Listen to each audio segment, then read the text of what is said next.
5, 4, 3, 2, 1.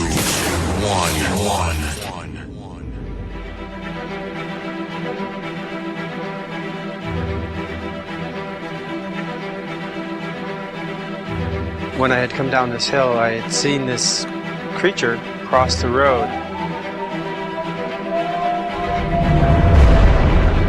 It would have ripped my locked door from my truck, extracted me from my vehicle, and there wouldn't have been a damn thing I could have done about it.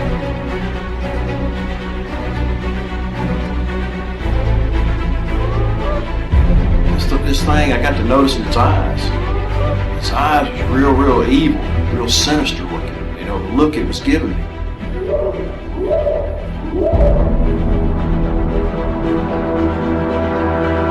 What are you reporting?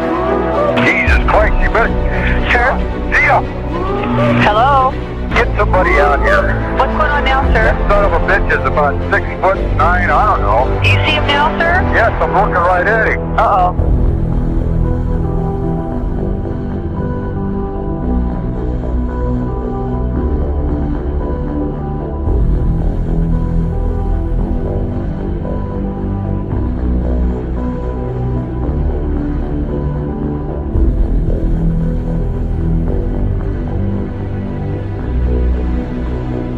Welcome to Sasquatch Chronicles,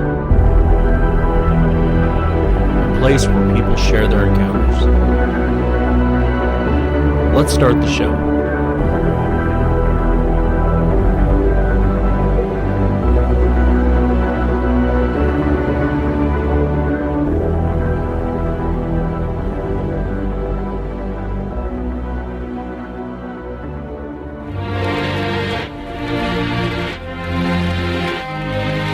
Welcome to the show, everyone. Appreciate everyone listening tonight.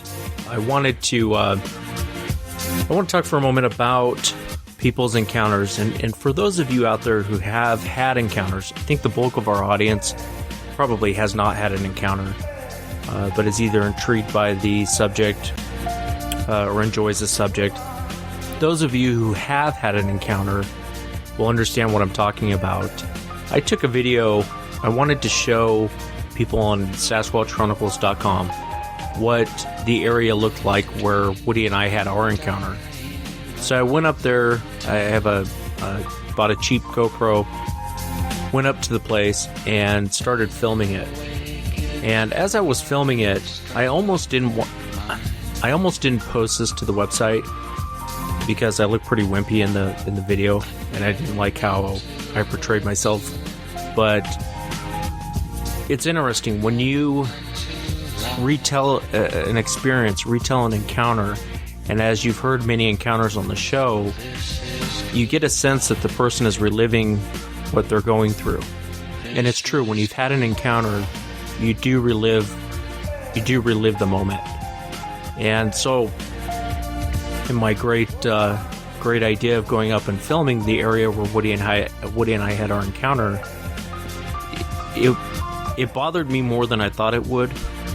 And as I was filming it, kind of explaining, here's where they're walking in on us, here's where the one crawled up on us, here's where here's where all these different things happened, and kind of explaining the area, it really hit me when I was filming where the one had walked across the road.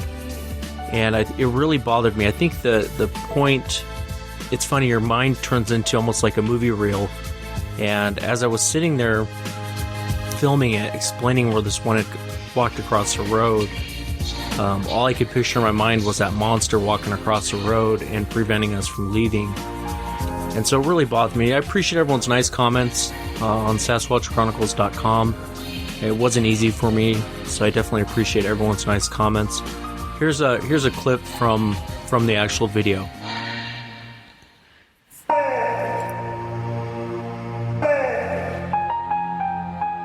As you can imagine, coming up here at night, I mean, it looks kind of eerie during the day, but as you can come up here at night, it's even more creepy. But this is the game trail road I talked about that Woody wanted to put in four-wheel drive and go down. And we stopped about right here, And that's when Woody got out of the car and wanted to take a look at the game trail so he could jump back in and tell me everything's okay. We got 4-wheel drive, let's go. And off to our left is where we first started hearing footsteps. And I'll hop out here and show you. Man, it's creepy as hell up here.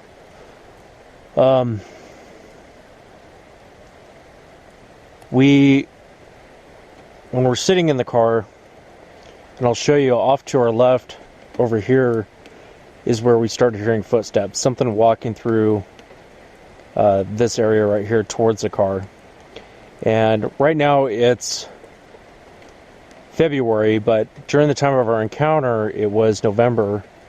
And as you can see, it's still kind of open, but this was a lot more open in November. A lot more trees, a lot more deadfall.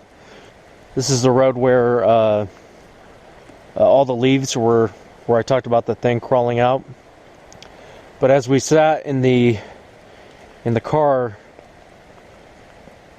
footsteps started off in this direction, coming towards us, and we could hear this thing walking through the brush, coming towards us. And off in this direction, I could hear another set coming in on us. And right directly in front of us, down a little ways, we could hear another set coming towards us. So we sat in the car, started hearing the footsteps come in, and trying to figure out what was going on.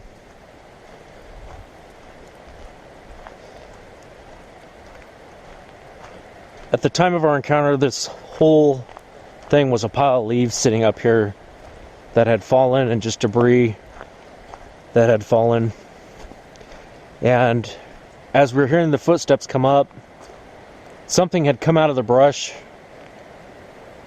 I want to say in this general direction, came out of the brush and came up, and this is where it started crawling towards the back of the car. Both of us had our windows down. We could hear this thing just coming through the brush. It would stop, it would growl at us, it'd come up a little bit more, and it's obviously, it wasn't up walking like I'm walking. This thing, I'm pretty sure, was down on its hands and knees crawling towards the car, but it would growl, come up more, growl, all the way back up, and I'm pretty sure it came up to to our back bumper, and that's when we decided to back up and get out of here. To actually get out of here, the road that we came down is this road. It's the only road in.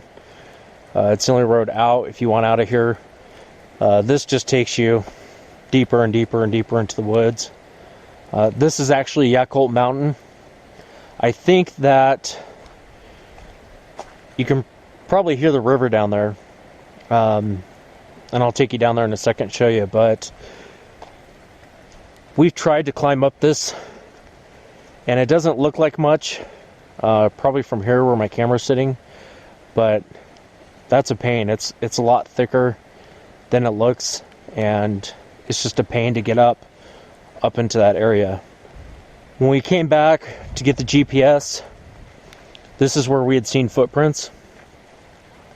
And if I grab it off Facebook, I'll show you the footprints. But this is where we saw, as you can see, the ground's not great for footprints. But right here on the hill, we got a pretty good footprint of this thing stepping and going back up. And I kind of think, I mean, if you were to ask me, I think they're up on that hill. I think they come down at night. And we've been up here many times. We've heard roaring from up in this direction. We've heard screaming from up in that direction. We've heard whooping. But as we backed up and we turned the car around,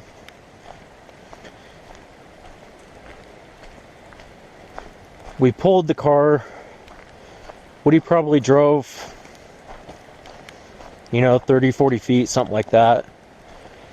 And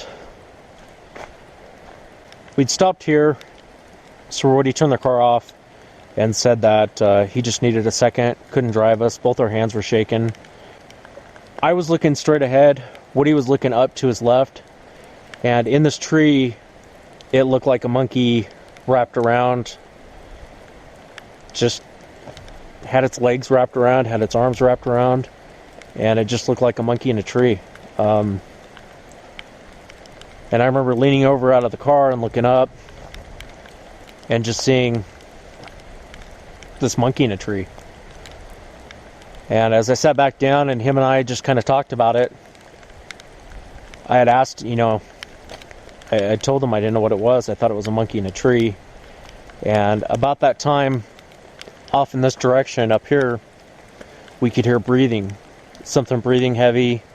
Couldn't see it.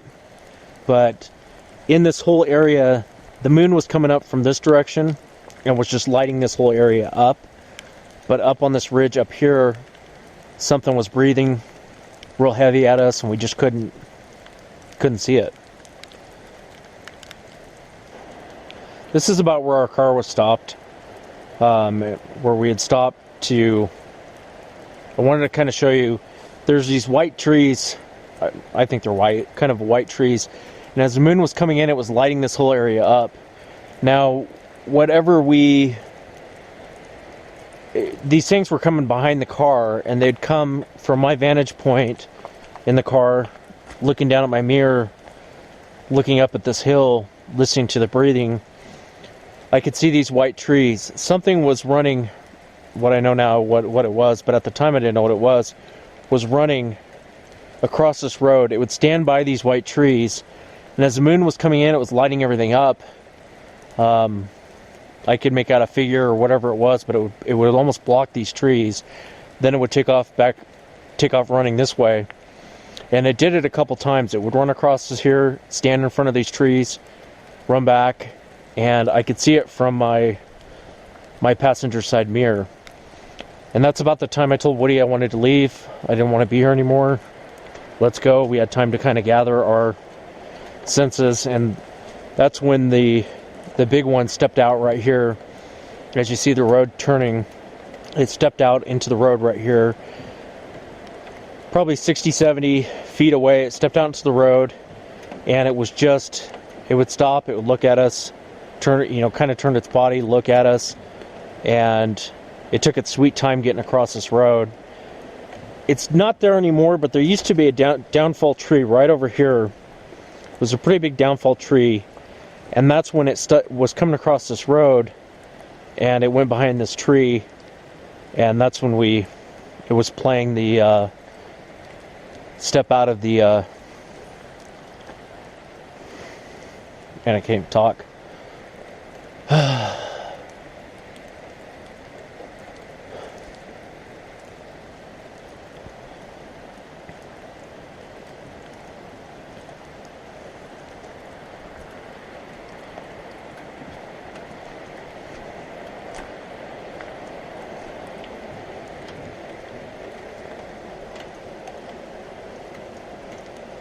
I fucking hate this place.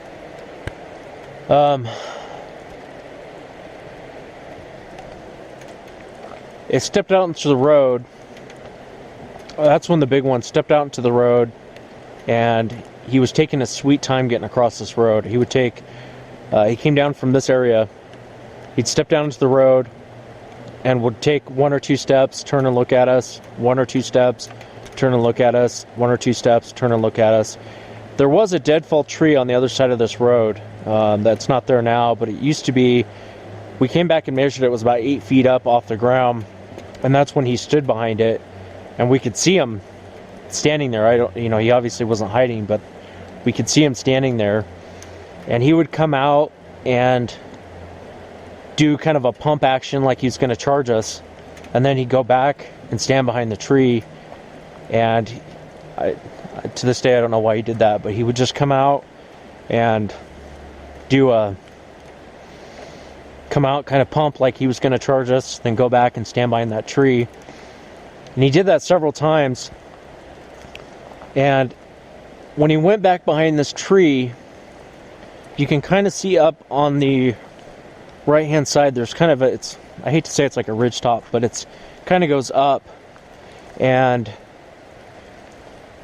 a white one or a light gray one jumped off of this, and we literally saw it like in midair landed in the middle of the road, and then it went down this way.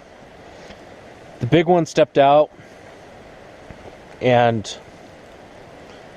he dropped down to all fours and kind of crawled out in the middle of the road, kind of looked at us, and then went off this side and went down.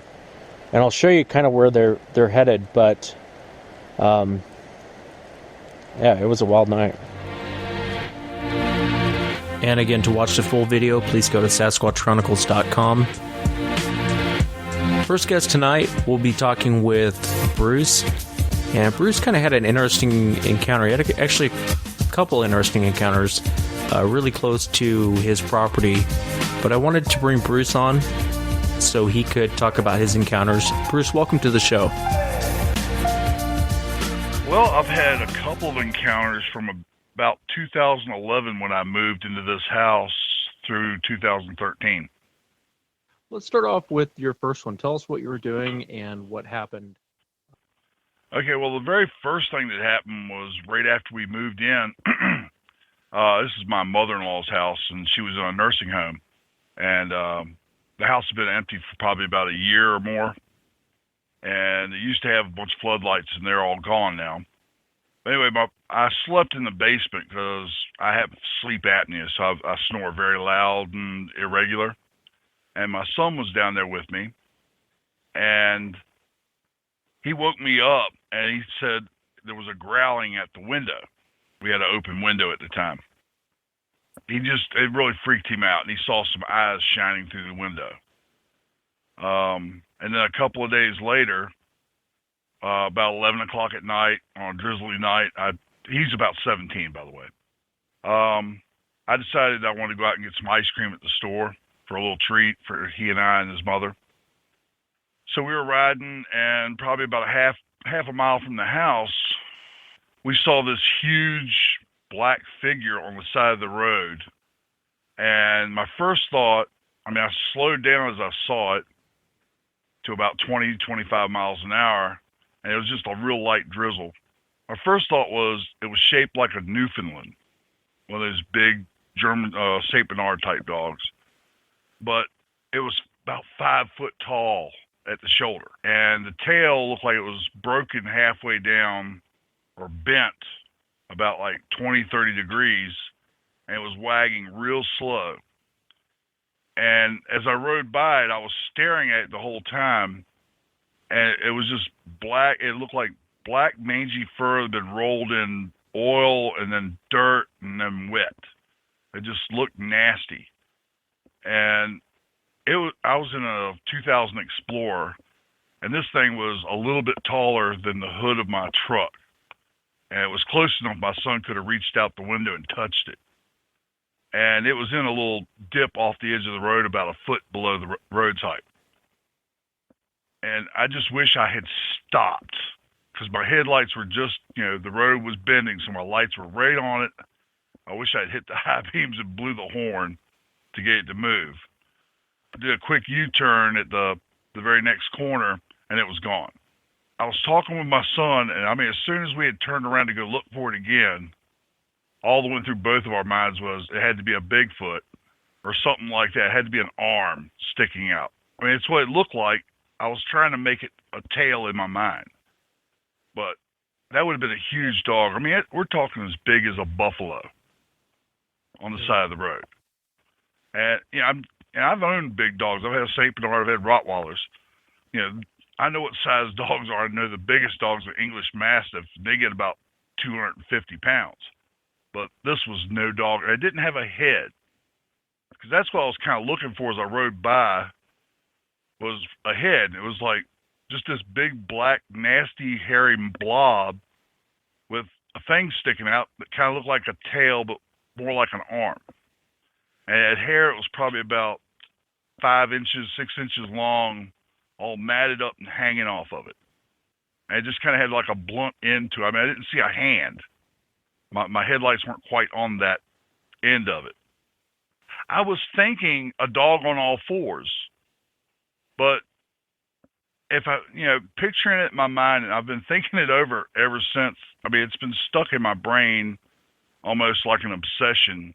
I just wish I'd blown the horn at it, but the best I can figure, it was like just a big Bigfoot with its arms sticking out back to the road and its head down where I couldn't see its head. And I rode up looking at its arm and its side, and as I rode past, I'm looking at its back. I mean, that's the only thing I could figure it could be. I mean, it was just too huge. I mean, there's a farm that has cattle right across the street from there. And it was bigger than any of their cattle. So what did your son say when you guys drove past it? You guys drove past? Obviously, I don't think you guys really have bear that size out there. We give black bear up to about 200 pounds, but they're very rare around here.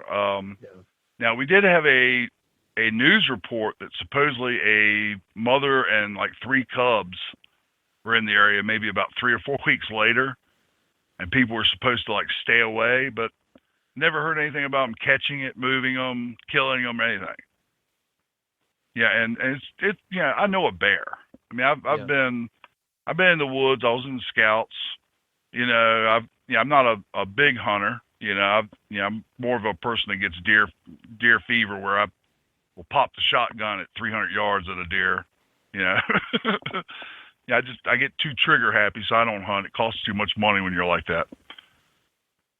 Well, let me ask you this: what was your guys' conversation like? You spun the car around. Obviously, you must have figured there was something wrong. Well, we knew there was something wrong as we were going by it. I mean, we were going really slow. I mean, I'm guessing probably 20 miles an hour. We looked at it for a good probably 3 seconds of time. I mean, 'cause it was a good hunk of road that we were riding a bend in it where it was at, and it was just still wagging that limb or whatever was sticking out really slow, probably moving it maybe like 2-3 inches. Yeah, just very unnatural looking. It just didn't look like it belonged. And my son was, I mean, he's not one for panic, but he was rather boisterous, and we were both talking at the same time. Like, what was that? Making a lot of noise and not listening to each other. But I mean, I just whipped the truck around and looked, and it was gone. And then we kicked ourselves the whole way down to the store to get ice cream. We were talking about we should have stopped. It's a road where it's 45-mile-an-hour road, and a lot of people drive fast through there. So, probably that's the only reason I didn't stop. Yeah, it's probably best you didn't too. You never know what's going to happen when you run into one of these things. Yeah, well, I felt kind of safe in an Explorer with all the windows up, and I could always gun it. But after I've read some stuff on your website, I'm like, I'm glad I didn't stop and blow the horn at it. Yeah. I really don't. I don't need a better view of what it looked like, and I don't know how many more might have been around. I think I just like caught it off guard and it froze. When my headlights hit it. Yeah, it makes you wonder what it was doing there next to the road. Almost you wonder if it was doing, eating the roadkill. Well, right at my house, I have usually about 4 or 5 deer sleeping right next to the house, and we have deer constantly on that road killed. I mean, we have, skunks, deer. Now, I'm not way out in the country, but deer are just, in yards and all up in this area. I mean, just tons of them. It's like nobody hunts in this area. I've had one more visual encounter, which actually confirmed the first, I think. And I've had a couple of experiences that are weird around my house. But about a year later, I was I'm a night owl, and I've got a lot of arthritis, so I don't sleep well. And I woke up about 5 o'clock and decided to go do some grocery shopping when nobody's at the store. And I got up and went out and warmed up truck and was going to the grocery store. And the sun was just coming up. And this is about probably a half mile to 3/4 of a mile further down this road in more an urban setting. But there's this real steep embankment beside the road at about probably like a 12-12 pitch roof. It's a 45-degree, lot of, brush and, vine and stuff on it. It's not kept at all. But it was in November, and a lot of the green had fallen off. And I was probably about maybe 250, 300 feet away. But I saw something that looked like almost like a black stick figure run from the road straight up the hill, and it just looked like it was effortless and like it was just flying up this hill. I mean, by stick figure, I mean, it was just a black silhouette. It was thin, but it was moving. I mean, and this brush is 6 foot high. And I mean, I can't really guess the height of it, but I'm imagining it's probably about 7.5, 8 foot tall. And it was just flying up that hill, just running. I mean, like, I can't even hardly describe it.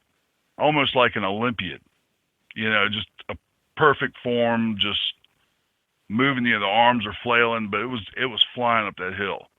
I mean, there's no way you can even hardly walk up that hill, let alone run up it. Was it on 2 legs when it was running up the hill? Oh yeah, definitely 2 legs.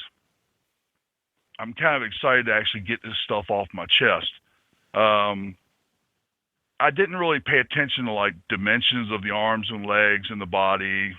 Yeah, I did, and the head. I mean, I didn't really pay much attention to that because I was just amazed at it going up the hill.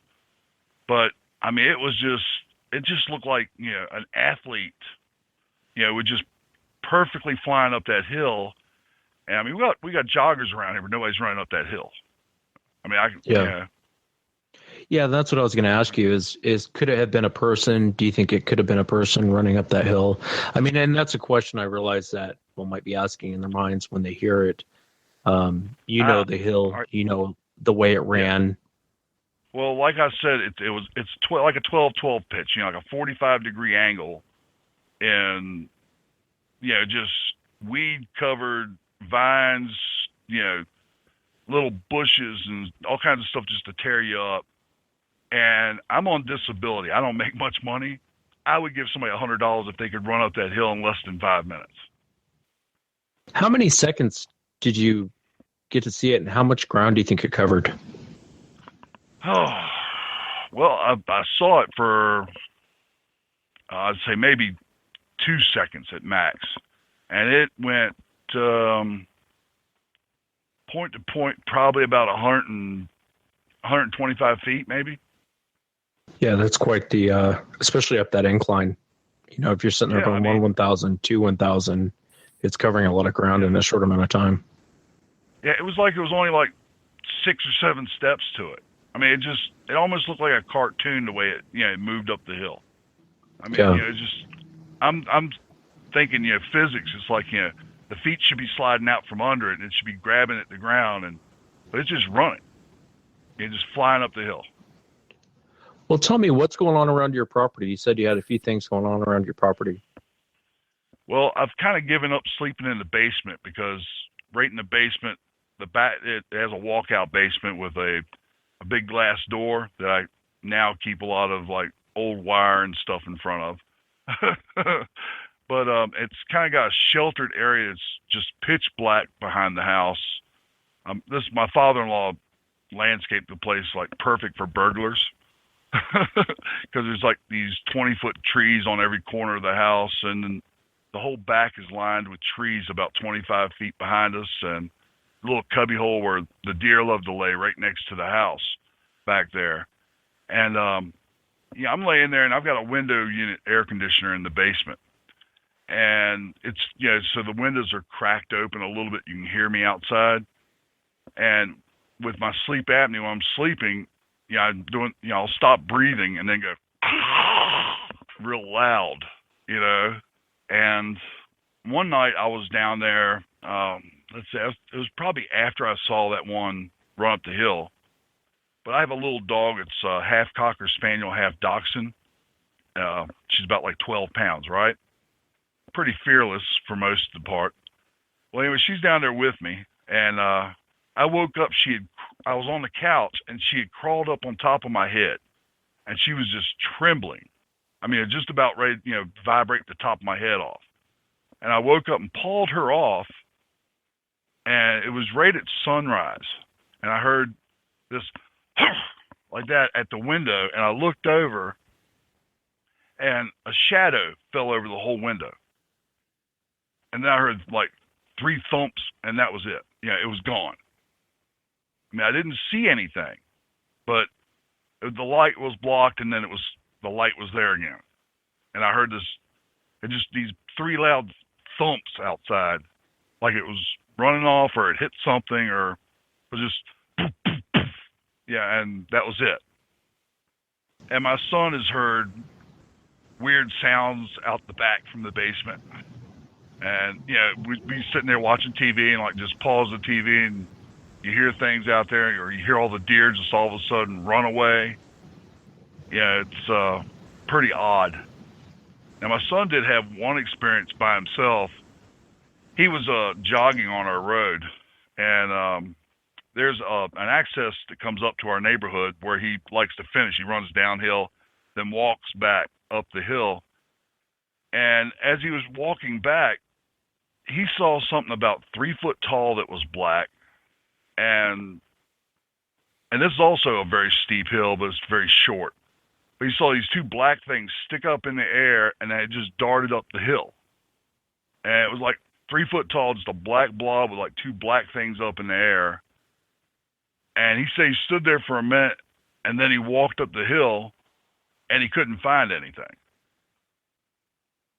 And all I was thinking, if we're seeing Sasquatch here, which that would have been a young one, and that means Mom was probably watching him while he was going up the hill. But other than that, I mean, we've heard a few things. Last couple of years, it's been pretty quiet. Yeah, it almost makes you want to go check out up that hill. Well, I mean, I've been up there. It's a really nice property up there, but it's just lined with really thick with about 20, 30-year-old pines. Yeah, that the man had put there to hold the erosion back. But it's just I don't want to mess with them. Yeah. No, I hear you. I'm a pretty brave guy. I used to be a power lifter. Yeah, I've benched 600 pounds one time in a local competition back in my 20s. And, I'm still pretty strong, but I'm getting arthritic. And my first thought was, if I go in the woods looking for Bigfoot, I'm the one that's the weak, old one. The animals go for the weak and the tired or the young and the sick. Yeah, I gotcha. I don't want to be out, and I don't run fast anyway, and I've got bad knees and bad feet too, and I just I can't. I'd have to take people in wheelchairs to be able to out and run somebody. I gotcha. Anyway, Yeah. I appreciate you calling me, Wes. I do feel a lot better now that I've shared this. Oh, I appreciate sharing. I appreciate coming on Right, and sharing. And your experience, I would probably still be pooping my pants. I appreciate you. I appreciate you coming on and sharing, man. Yeah, well, I'm just, I can't believe how cowardly I got really quick about Bigfoot. Yeah. Once I saw him, I was like, I used to think, I ain't no big deal. It's like Harry and the Hendersons, big friendly fella hanging out in the woods. And then I'm like, no, nature don't work that way. Yeah. Yeah, no, it doesn't work that way. And then that Finding Bigfoot show, all I'm thinking is, if y'all were going out looking for a grizzly bear, would y'all be going out going, let's take little children out to look for grizzly bears? Yeah. No, it wouldn't happen. That show drives me crazy, but I still watch it. Yeah, it's still fun to hear people's encounters. All right. Well, you have a wonderful night. I hope you get some rest in. All right. Thanks, Bruce. I appreciate it, man. All right, man. Bye. Our next guest is Gail Beatty from the Hudson Valley area of New York State. She has what I would consider a situation going on that's very similar to the Browns in the Chehalis area of Washington State. Welcome, Gail, to the show. Hi, how are you? Good. How are you? Is this Wes? Yeah, this is Wes. I got Okay. Will and Shannon on the line. Thanks for coming on. Oh, you're Hi, Gail. welcome. Thanks for having me. Hi, guys and girls. Yeah, thank you, Gail. I'm excited and a little nervous. It's my first time, so lots you'll of do stuff great. happening. Yeah, You'll do I hope fine. so. What I want to do is, first of all, let's go back to the beginning when you first got involved in all this.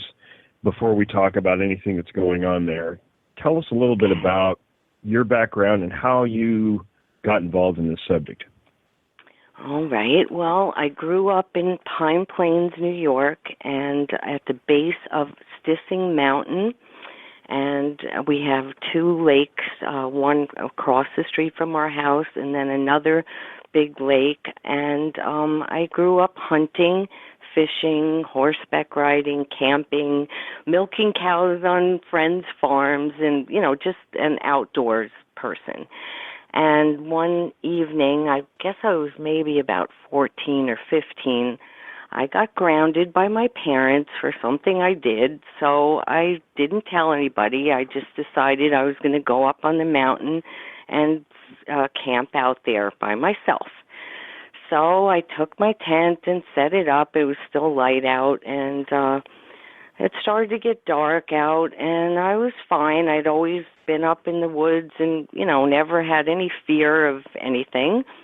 And when it started to get dark, all of a sudden I heard this owl really loud and really close, and it sounded like a great horned owl to me. So I was like, okay, it's just an owl. Don't worry, nothing's going to hurt you. And a few seconds later, this god-awful, scream, yell, howl, the loudest, most terrifying sound I had ever heard in my life. Sounded like it was within feet of my tent, and I just froze. I couldn't even move. I couldn't, I was just paralyzed with fear. So I don't know how long I stayed there, but finally I got up enough nerve, and I just ran down the hill and burst into the house, and my parents were like, "Where were you? What's the matter? You're all white and shaking." And I said, something is up on that mountain, and I don't know what it is, but it's after me. And at that point, I had never heard of the Patterson-Gimlin film. I had never heard of Bigfoot. I had no idea they existed.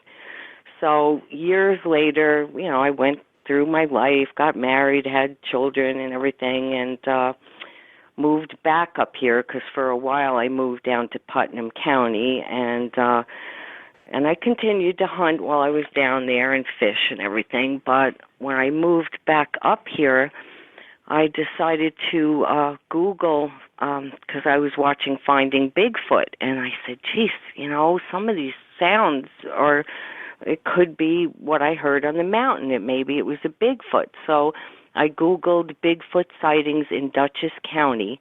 And the first one that popped up was a sighting back in the 80s that two women had on Lake Road in Pine Plains, New York, which is the road I lived on, I grew up on. So that sparked my curiosity. That was in January of 2012. So I started going online, reading everything I could find about the Bigfoot and being a hunter and a tracker. It just was a natural thing for me to start going out into the woods and investigating. And that's basically, I decided to start my own group, and 3 years later, here I am. Well, you have a lot of pictures of tracks and some other images and films and things. Geez, I don't even know where to begin. I guess I'll leave that up to you. What kind of things did you start finding, and maybe just kind of take us through your investigations? Yeah, I guess I started out locally in Tivoli, New York, which, well, let me tell you, where I live, we own 10 acres on what's called the Sauk Hill Creek, and it's a tributary to the Hudson River. And I'm 5 minutes away from the Hudson, and we can see the Catskill Mountains, not from our house, but right up the road or down the road from us. And so I started, I have a lot of friends that own farms and property, so I started out going to this farm in Tivoli where they raise all kinds of birds and cattle and pigs and everything. And so I started out investigating up there, figuring, that may be a good spot. And I always start out at the water source. So he has a small pond and a creek running through there. And didn't take us too long because he actually had a sighting of a black Sasquatch looking in the window of their home about maybe 8 or 9 years ago by his niece. So I said, okay, that's a good way to start. So we went to the farm and went to the water source, and sure enough, within the first couple of times of going out, we noticed tracks along this, this road that the farmers use, with the tractors and everything. And so I cast that track, and I think that was 17 inches. Then we started looking along the barbed wire fence, and we found some hair. And it just mushroomed from there. We've actually heard wood knocks while we were investigating. We heard a couple of hoops. It seems like there's a lot of activity on that farm. The farmer told me that the cows will not go into that area where we found the tracks, and that at one point they stampeded and broke down this fence that had like metal on either side, and the cows, like something spooked them out of there, and they actually broke through the fence to get out of there, and they won't go back in that area. So, we put up trail cams in the beginning thinking that we would possibly get something on that, and, that didn't happen. We never get anything except normal wildlife. I think we got a marten and, different regular animals, but we haven't really had any luck with the trail cams and the Sasquatch. So from there, the group started to get more and more interest from different local people and more people wanting to get involved. I usually always bring my shotgun when I go, not to harm a Sasquatch, but for protection, because we do have mountain lion and bear and bobcat and whatnot. So I don't feel comfortable going without some kind of protection whenever I go. And certain areas I can't bring my shotgun, like the new investigation area is a wildlife sanctuary. So, you're a little bit uncomfortable at times because we have found, other tracks of, I think I sent it to Will, of a dog-like track, and, that's kind of intimidating when you're out there. But, yeah. But, we've just found so much evidence and so many reports coming in that it's just mushroomed, and it's keeping me hopping. How many different Sasquatches do you think are in that particular area? The farm, I think there's at least 5. We've gotten tracks from, I think, 4 individuals, ranging in size from 6 inches to, I think, 20 inches. And then from the farm, a fellow came to my house because I have a silhouette of a Bigfoot. It's an 8-foot-tall silhouette that my sons made for me, and he saw that as he was passing by, this man. And so he came to my house about a little over a year ago, and he said he's got some strange activity going on, and he started telling me about it. And it turns out it's the next road over from the farm. So once I started going there and realized that these are the same clan because the tracks, measured up about the same size, then we started investigating there, and that's when we found so much evidence there, and we had our really frightening encounter on December 30th of 2014, yes. What happened with that encounter? Oh, God. Well, we didn't have a FLIR camera, and we had been studying these Bigfoot for quite some time, and the homeowner had been feeding them, and they would take the food, they would throw rocks at him when he was driving his tractor. He's had them pounding on the side of his house at night, jumping on his roof, leaving him deer heads and stones and sticks and, just doing all kinds of stuff there. So I said, well, let's call, I guess one of the guys from Massachusetts called and said, I have a FLIR camera and I'd love to come to your area and, bring the camera. So the two guys came from Massachusetts and we went into this area and it was still light out. And we were doing a little video clip and just checking it out during the daylight with them. And we got a couple of wood knocks. So, it was real cold out that day. And we said, all right, let's go in and have something to eat, wait till it gets dark, and then we'll go out and we'll gift them at the fence where the homeowner was gifting them. So we waited till about 8 o'clock, and we went outside. And we weren't at 30 yards from the house, maybe even less, when the Bigfoot started throwing rocks at us, snapping off tree branches. We didn't have any vocalizations at all, which, I was surprised, but just started going crazy. So the homeowner was very brave, and he and the other investigator started heading towards the fence, and the fellow with the FLIR camera and myself stayed together and just kind of let them, work their way to the fence. And, I'll be honest, I was pretty scared. And so these things they broke trees that were enormous in girth. And I have all the photographs, and the next day we actually, did a video to show people the trees that these things broke. We saw some eye shine. But then when he finally made contact with the FLIR camera, there were about 5 of them, and we got him on the FLIR. So he's like, contact. So he was passing the camera so each of us could look at them through the FLIR.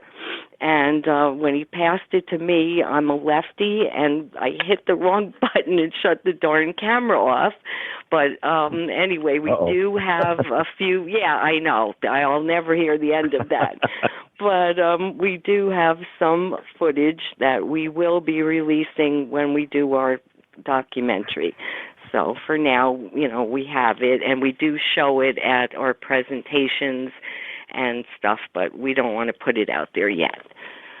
So it's just been a wild ride. I can't even believe that there's so many of them around here in the Hudson Valley.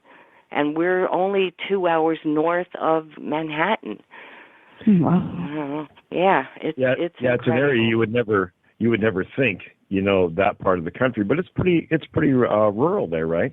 Yes, yeah. We have farms around us and orchards of all kinds, and plenty of deer, muskrat, and beaver, and fox, and it's very rural here, actually.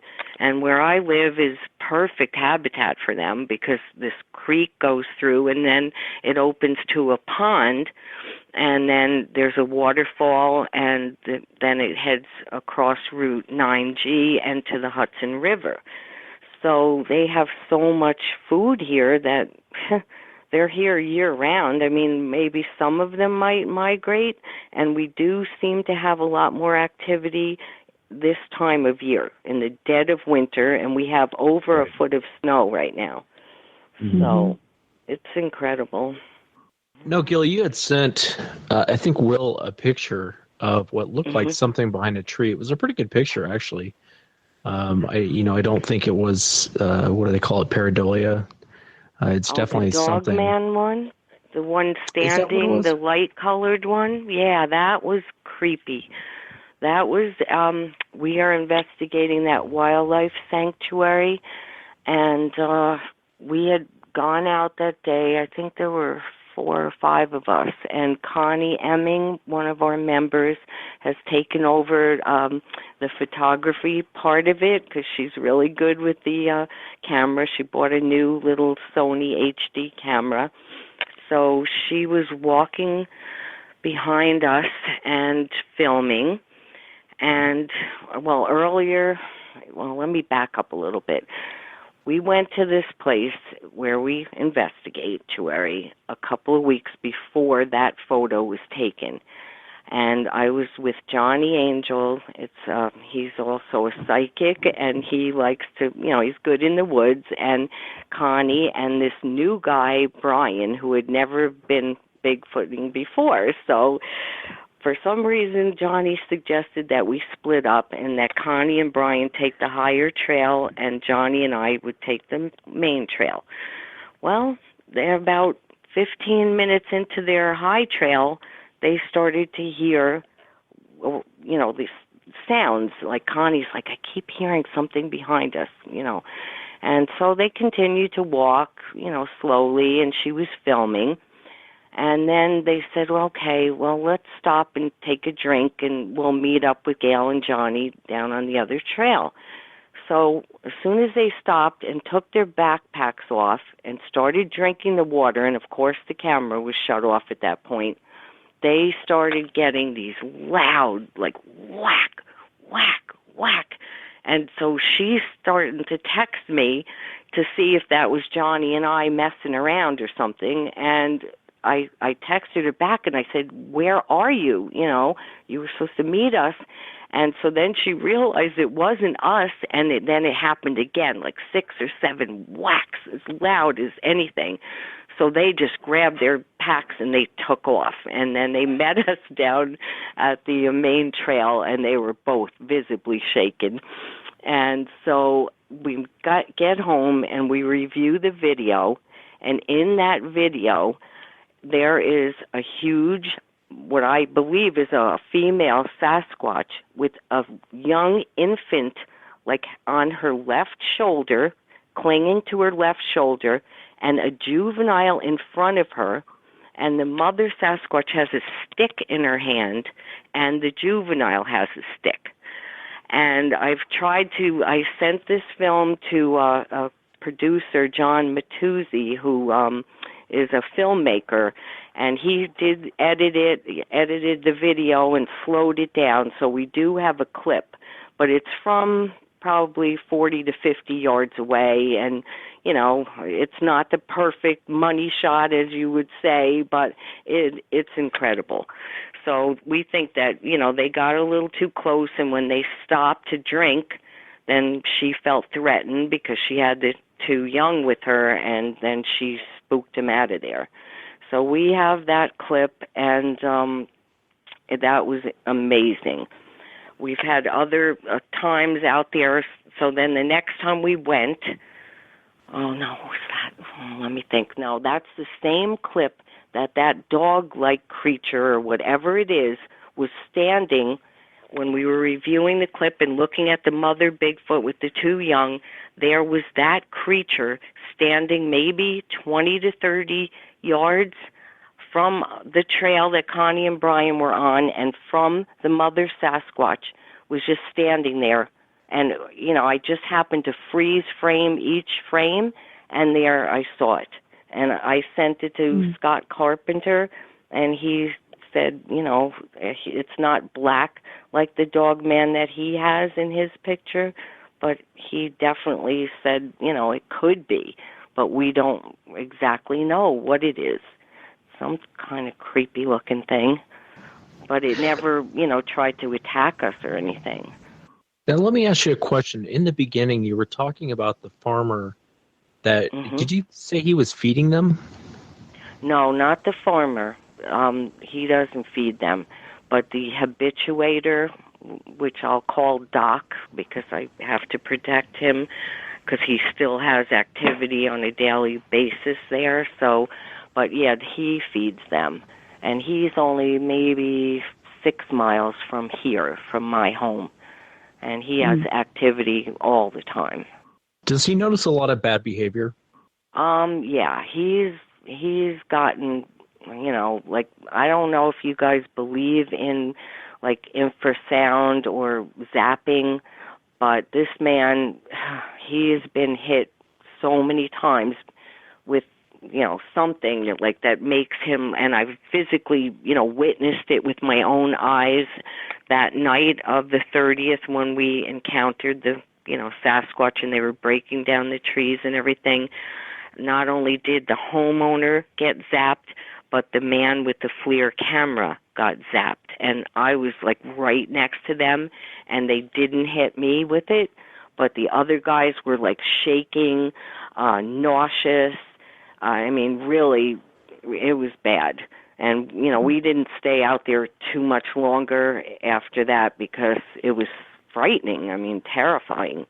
Yeah, So, that sounds like probably a display in that case, sort of a warning to keep your distance. Right, exactly. But, the homeowner has experienced some very negative things there. And, I've warned him not to go out there at night alone, but you can only do so much. I mean, it's up to him. Does he continue to feed them? Does he what? Does he continue to feed them? Yeah, does he continue to feed them? Yeah, every night he feeds them. Do you get many reports of animals, domestic animals, livestock and such come up missing around there?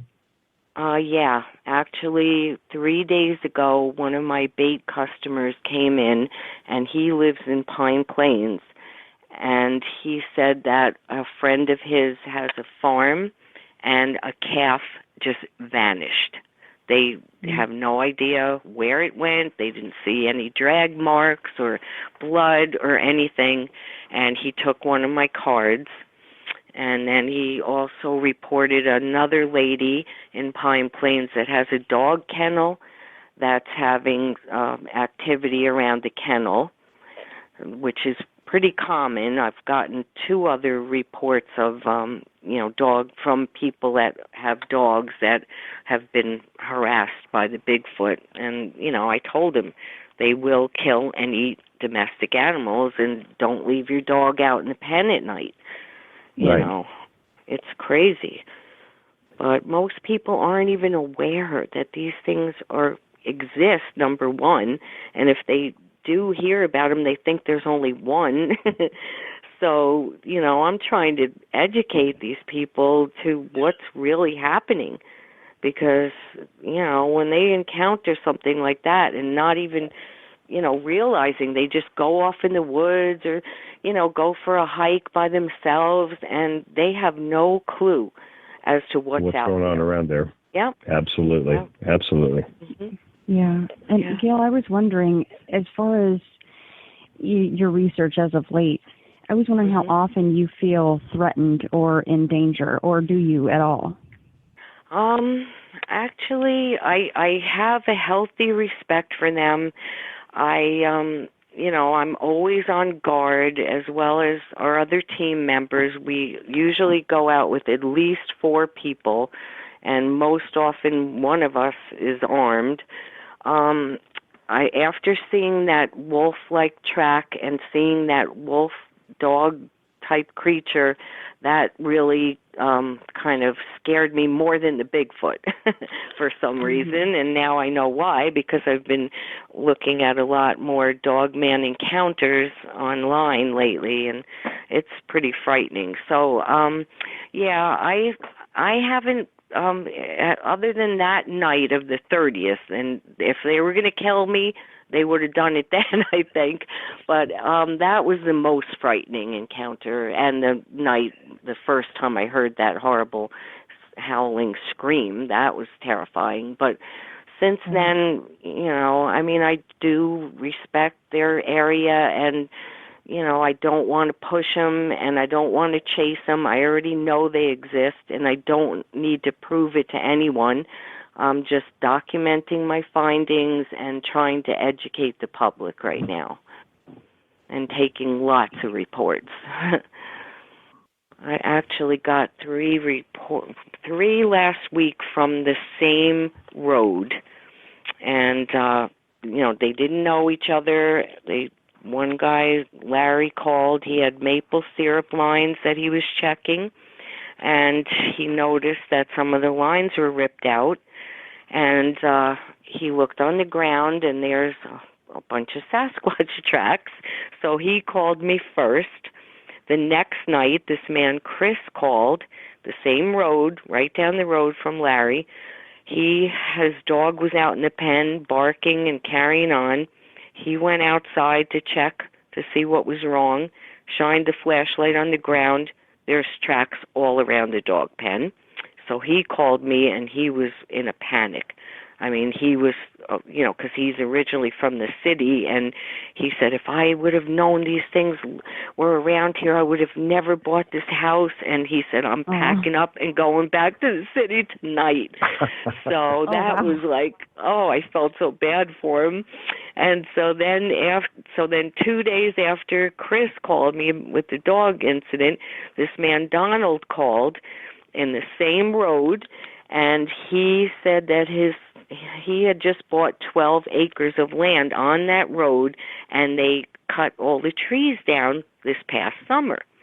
And he made a dirt bike track for his son, and he took his son out last week to ride the dirt bike, and they were getting pelted with rocks.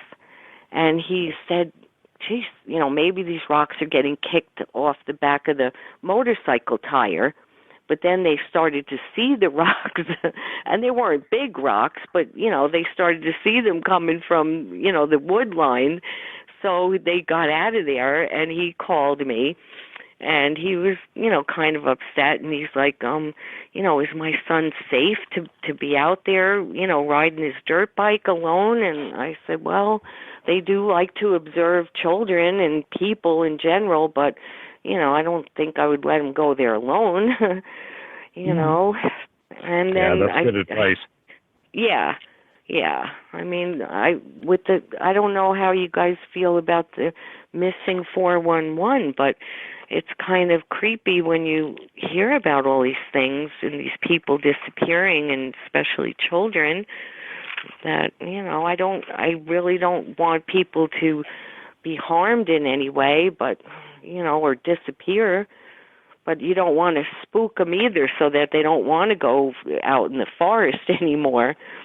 That's kind of a tough balance at this point with all this, because you want to make sure people are aware, but like you said, you don't want to scare them either. Right.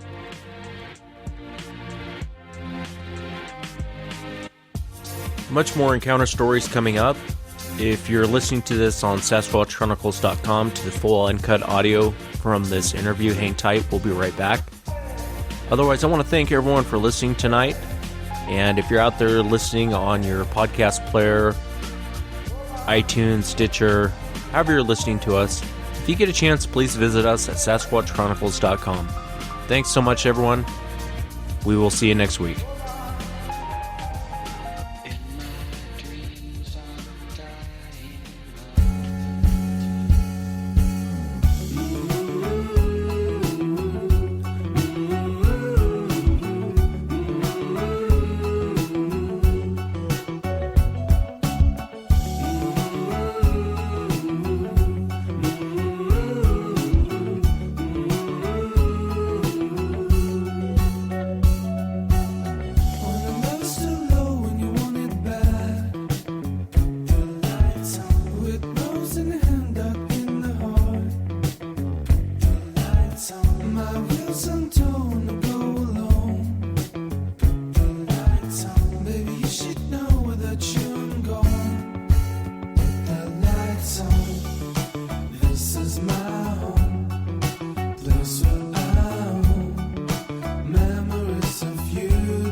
Something quieter with the lights on.